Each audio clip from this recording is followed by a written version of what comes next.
عندنا هاد المقلاة الهوائية لشركة كبرى موديل FR 820 DSV 8 لترات بحجم دبل XL. هاد المقلاة الهوائية أثناء شرائها راح توجدوها في هاد العلبة الكرتونية. لهنايا المنتوج فيه علبتين، عندك هاد العلبة باللون البني، هاد العلبة اللي راح تحميه كامل من أي صدمات أثناء. في هاد الكرتون تلقاو رسم تخطيطي فقط للموديل، حجم الموديل، كود بار ولوغو الشركة. هنايا تلقاو معلومات خاصة بالكرتون. كونتيتي عندنا قطعة واحدة فقط، والوزن الكلي للكرتون والوزن الصافي، وكذلك حجم الكرتون وعنوان الشركة. نفتح العلبة هذه الأولى، والداخل راح تلقاو العلبة الخاصة بالمنتوج. قلت لكم فيه علبتين. هذه هي العلبة الخاصة بمقلاة الهوائية FR 820 8 لترات أو الحجم دبل XL. هذا الكرتون تلقاوه بهذا الشكل في صورة المنتوج. بعض الخصائص اللي تميز بها هذا المنتوج، عندكم هنا هذا الكيو ار كود اللي تدخلوا به مباشرة للقناة لمشاهدة هذه الفيديوهات التعليمية.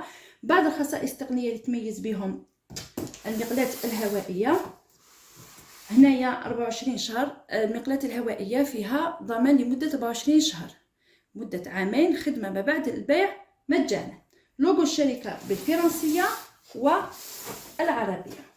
عندكم في هذه الجهة الكود بار الخاص بمقلاة الهوائية FR 820 وعنوان الشركة. نفتح هذه العلبة. أول حاجة راح تلاحظوها هذا البوليستيران اللي تلقاوه نفسه في الأسفل. هذا البوليستيران اللي راح يحميكم كامل هذا المنتوج أثناء التنقل. يعني المقلاة الهوائية الداخل راهي محمية من كاع الجوانب. أولا فيها علبتين، وكذلك هذا البوليستيران اللي توجدوه من أعلى ومن أسفل. هو القطعة الأولى تاع البوليستيران. لهنايا هاوليك المقلاة الهوائية راكم تشاهدوا في الأسفل القطعة الثانية لهذا البوليستيران. هايليك مقلاة الهوائية FR 820 بعد ما جبدناها من العلبة. راح تلقاو المقلاة محمية بهذا الكيس. ننزعوا الكيس هذا الطريقة. أول حاجة راح تلاحظوا لهنايا كاين هاد لو بابي الفيلم لهنا، هذايا تلقاوه هنا في لو بانو دو كوموند كامل هاد الأجزاء. لهنا نوجدوا مع المقلاة الهوائية راح توجدوا لو مانيوال دوتيليزاسيون، راح تلقاوه بلغتين الفرنسية والعربية. وراح توجدوا كذلك هذا لو كيو ار كود اللي هو نفسه اللي وجدناه في العلبة. كذلك توجدوا بطاقة الضمان. قلنا أن المقلاة الهوائية FR 820 فيها ضمان لمدة عامين 24 شهر. أثناء الشراء لازم هذه شهادة الضمان قسم منها يحتفظ به البائع وقسم منها تحتفظوا به عندكم. لهنايا توجدوا حبل التغذية الكهربائية. من المستحسن أثناء استعمال المقلاة الهوائية توصلوها مباشرة بقابس جدار.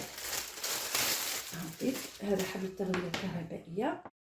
تلاحظوا هذه البطاقة هي بطاقة فسخ الضمان. لازم ما تنسوش هذه البطاقة خلال عامين من مدة ضمان المقلاة الهوائية. لهنا عاد كاين هذه البطاقة التقنية خاصة ببعض الخصائص التقنية الخاصة بالمنتوج، وكذلك الرقم التسلسلي للمقلاة الهوائية. هذه البطاقة دائما تخلوهم على المنتوج. في هذا الدرج تلقاو هذا الكيس اللي تلقاو فيه هذا المصباح. كان هذا فيما يخص المقلاة الهوائية FR 820 بحجم دبل XL. أثناء شرائها كيفاش توجدوها داخل العلبة واش راح توجدوا معها. تابعوني في الفيديو القادم إن شاء الله راح نتعرفوا أكثر على هذه المقلاة الهوائية FR 820 لشركة كبرى.